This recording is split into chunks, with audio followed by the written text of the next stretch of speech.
We've got tips and recipes for healthy living. So for fun and inspiration, come and join us in the raw food world. Welcome, everybody.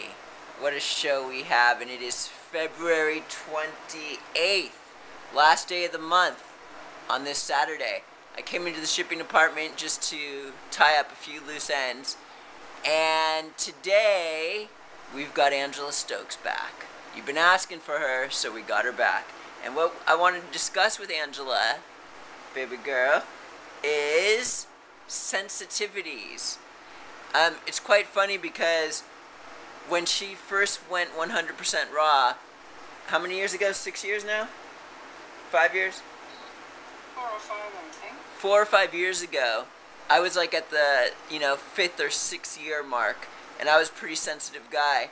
And, she was just a newcomer to the whole thing, and she was at this point where she wasn't that clean, and what she would do is, she would, overlap foods and eat, certain quantities, and I'd be just like, oh my god, how can you do that? And now that she's been a raw food eater for now 4 or 5 years, she's beginning to understand all this, and she's actually kind of just forced into almost eating like me. I mean, she enjoys it and loves it, but it's just amazing the transformation that this woman went through. And keep in mind, she was 300 pounds and now is able to eat very small amounts of food. It's quite amazing. So, Angela, baby girl, it's been a long time. Hello. Hello. So would you agree with what I'm saying about the whole entire sensitivity aspect, about how after all these years you just started to become more and more sensitive? Definitely, yeah. Cool. What certain things do you notice, before, when you first went raw and now? What are certain things you were able to do that you can't do now? I can remember coming when I first came to California and was at your place. I can remember one day making this smoothie, and I was just pulling everything out of your cupboards and throwing it all into the blender.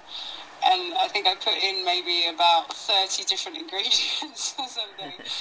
And I remember it was this kind of green, gooey mush something by the end of it, and I offered you some, and you just looked at me like, I don't know what you put in there, but I saw half the contents of the cupboard coming out. I'm not sure that's really very good for the body. And I was just like, why? Because I just thought it was all fun, all these new ingredients. I just wanted to throw everything in at one go. And I talk in our lectures sometimes as well about, I remember in the beginning you always used to give me chopsticks to eat with, or really tiny spoons, because otherwise I would just eat, I didn't chew my food really well, I ate really fast,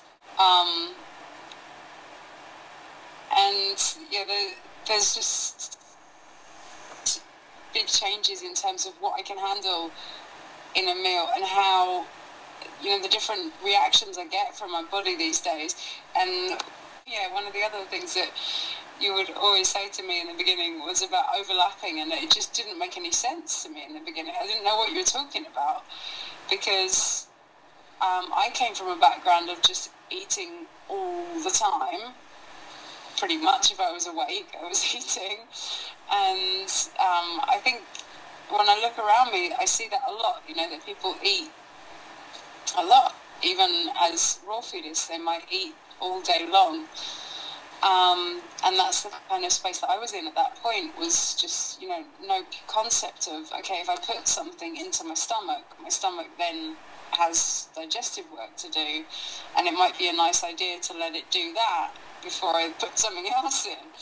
I would happily eat some pineapple and then go and start eating a nut burger or something, just stuff that now just feels like ow to even think about doing that.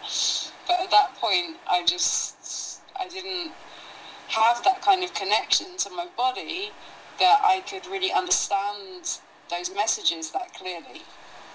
So do you overlap anymore? Like, do you ever overlap? Like, no, very rarely. More often than you, probably. I don't think I've ever seen you overlap. I don't even recall ever seeing that. But yeah, I don't do it often at all anymore because it just doesn't feel good, you know. yeah. Maybe in I just social. don't want to. Yeah. You know what I just found in the shipping department was A hammock? a hammock? Yeah. Not a hammock, baby. I found a case of pistachio butters that expired. What are you going to do with them, Mr. Monarch? I don't know, baby. I thought you'd be kind of excited because then maybe we can, because that's one of your favorite nut butters. It is one of my favourite. I'll eat it. We'll share it. Well, thank you for sharing, baby girl. You're welcome. All right. I don't think we're going to be able to go through a case of pistachio nut butters. But what we have in the office is we have this spot for like when we accidentally we open a box with a razor blade and it like kind of cuts the bag, or sometimes we drop something and like the lid cracks, and it's called the insider's list. And I'm going to do it in a new way from now on. I'm just going to do it on this video here, and I'm just going to be like, okay, this is what we have. I'm going to show it to you on camera, and people can get it below cost. And I'm going to do that this week sometime, which I'm excited about. And we'll definitely put the pistachio butters in there because I'm not going to be able to finish those. So I'm glad we got Angela back on. Some other very exciting news.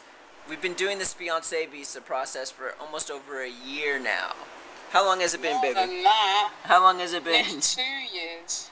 2 years. It's been 2 years.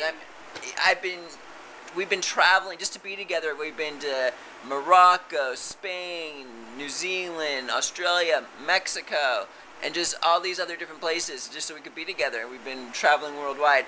And just over the last 3 months actually 2 months is the only time we've been apart. And she actually has her final interview to get her visa on March 5th. And then supposedly after that it's only 5 days till she gets her visa. Dun dun dun dun dun dun. And then the rules are we have to get married within 90 days after she sets foot on U.S. soil, which we will be happy to do. So that's going to happen soon. And so tomorrow is Sunday. We're probably going to go to the farmer's market. I'm 99% sure of that. And this is Matt Monarch with Miss Stokes. And we'll see you tomorrow at the Raw Food World TV show. Thanks for joining us. We'll see you again at the Raw Food World.